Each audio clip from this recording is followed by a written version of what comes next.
খরা রোদে ঘরে বাইরে টিকে থাকাই যেন দায়। এ অবস্থায় ভ্যাপসা গরম আর লু হাওয়ায় ক্লাসরুম ছেড়ে প্রশান্তির খোঁজে বারান্দায় শিক্ষার্থীরা।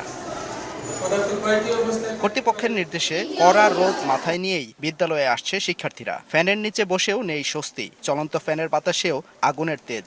এর মধ্যে আবার লোডশেডিং, সব মিলিয়ে টিকতে না পেরে ক্লাসরুম ছেড়ে বারান্দায় শিক্ষার্থীরা। গরমের তীব্রতা না কমা পর্যন্ত ক্লাস বন্ধ রাখার অনুরোধ অনেকের। গরমে যে স্কুল খোলা, এখানে তো আমরা পড়তেই পারতেছি না, তো স্কুল খোলা রেখে লাভ। আলো বাতাসের ব্যবস্থা করতো, আরো ফ্যানের ব্যবস্থা করতে হলে হয়তো বা আমাদের ক্লাস করতে আরো সুবিধা হতো। আমরা মনে করি সকল স্কুলই বন্ধ দেওয়া উচিত, কারণ আমাদের বর্তমানে যে তাপমাত্রার ফলে অনেকে অসুস্থ হয়ে যাচ্ছে। তীব্র গরমে ক্লাস শিডিউল এবং ড্রেস কোডে শিথিলতা আনা হলেও অসুস্থ হয়ে পড়ছে অনেক শিক্ষার্থী।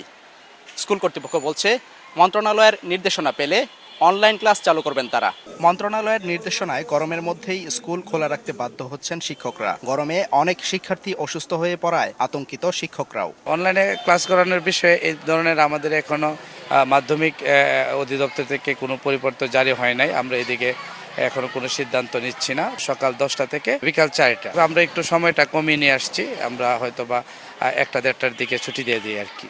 সারা দেশে চলা তাপপ্রবাহের কারণে এক সপ্তাহ বন্ধ থাকার পর রোববার থেকে সংশ্লিষ্ট কর্তৃপক্ষের নির্দেশনায় খুলেছে শিক্ষা প্রতিষ্ঠান।